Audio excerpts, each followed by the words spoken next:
परिचायक नहीं होना चाहिए। ये त्योहार, ये पर्व, ये तो संस्कृति का गौरव है। आपको एक बात बताता हूं, मेरी जिम्मेदारी है ये बताना, और आपकी जिम्मेदारी है आपको उसको सुन करके उसका पालन करना। हमारे यहाँ एक शब्द आता है पर्व। हमारे जैन बंधु बैठे, चातुर्मास काल चलता है, पर्युषण पर्व आता है, तो उसको भी क्या कहते हैं? पर्व कहते हैं। हमारे यहाँ अपने सनातन में गणेश महोत्सव और आपका पर्युषण लगभग दोनों साथ में आते हैं, है ना? तो हमारा तो जैन समाज में भी जाना होता है, क्योंकि अपने सनातन का ही वो अंग है। और हर समाज में जाना, आज कांची समाज में जाना हुआ, देवासी समाज के आयोजन होते हैं, नागरिक समाज के आयोजन होते हैं, कई समाजों में हमारा जाना होता है, तो मैं तो सब जगह मिला और सबसे प्रेम। पर्व शब्द कई जगह आता है, दीपावली पर्व, होली पर्व, नवरात्रि पर्व, पर्युषण पर्व। ये पर्व का क्या मतलब होता है? अब क्या तो बढ़िया एक दूसरे ने शुभकामनाएं देना फट पण कभी ओछो पर्व रो मतलब कहिए ये पर्व ये क्यों? देखो, अपनी जो हाथ की अंगुलियां हैं, इन अंगुलियों के अंदर आप देखना, यहाँ जो रेखाएं है ना, एक अंगुली है तो करीब 3 जगह रेखाएं हैं, और जहां जहां रेखाएं हैं वहां आप थोड़ा हाथ लगा के देखेंगे तो थोड़ा सा उभरा हुआ भाग है, थोड़ा सा कठोर भाग है, बाकी जगह मांस है, तो उसको पर्व कहते हैं।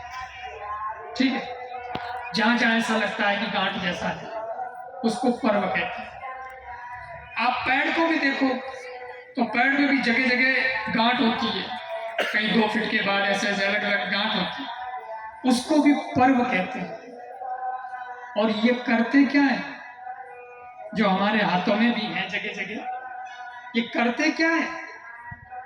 ये गांठ इसको जोड़े रखती है। अगर ये टूट जाए यहां से तो अंगुली गई।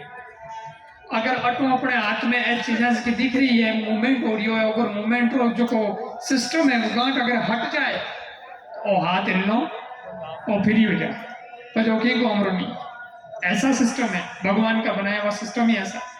पेड़ के अंदर भी अगर आप देखो, अगर वो गांठ से आपने उस पेड़ को हटा दिया तो फिर वो पेड़ आगे से फ्री कट जाता है ना, काट देते उस गांठ को तो उसके बाद तो पेड़ अलग हो जाता है।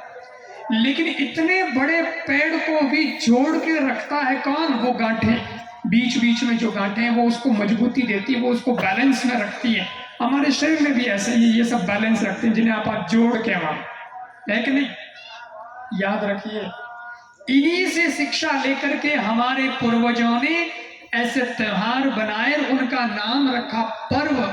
जैसे ये गांठें, ये पर्व अपने हाथ को, अपने पूरे शरीर को, और वो गांठें उस पेड़ को जोड़ के रखती हैं, वैसे ही समय समय पर हमारे देश में, हमारी संस्कृति में आने वाले ये पर्व, वो चाहे नवरात्रि हो, होली हो, दिवाली हो, आदि आदि, वे सब हमें और आप सबको और हमारी संस्कृति को जोड़ के रखते हैं। इसलिए हम इन्हें पर्व,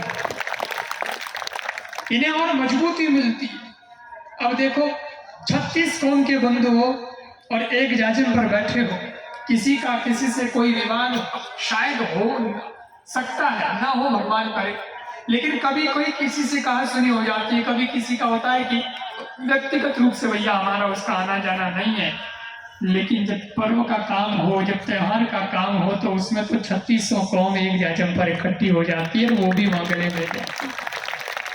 और किसी की कुछ बड़ी सोच हो जाए तो फिर तो कहना ही क्या कि भैया पहले मतभेद अपने हुआ करते थे, ये पर्व आ गया, इस पर्व पर सारे मतभेद बुलाओ और फिर से गले मिल जाओ और अपन आगे बढ़ते हैं, अपनी संस्कृति को आगे बढ़ाते हैं। कितो प्रेम हुए, कितो स्नेह हुए, इन वास्ते पर्व मनाया जावे। इसका उद्देश्य सदा यही रखना कि माँ की शक्ति हम सबको प्राप्त होती रहे और हम मजबूत होते रहे, मजबूत होते रहे। गरबा में देखो ना, क्या सुंदर सुंदर गीत माँ के लिए आते हैं और क्या जबरदस्त भाव उनका रहता है। पर कटी कटी गड़बड़ हो गई, गटी गटी तो रणवीर गाना गजे अजय, अरे तुमने ठाई को नहीं, कहीं शक्ति है, कहीं चीज है कि नहीं?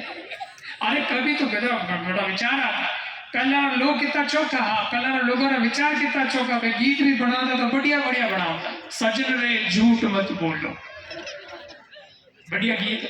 शास्त्र में वही लिखियो है कि सत्यम वदेत, सत्य बोलना चाहिए, और सजन रे झूठ मत बोलो ओनो भी अर्थ तो आगे जो यार हमें गाना आवे एक दिन कटी मैं बनता है तो कटी जाओ तो जो गानों के बात तो होनी जो हमें गाना कोई मतलब ही नहीं, मेरा दिल करे चाय चाय चाय चाय और वो कोई गाना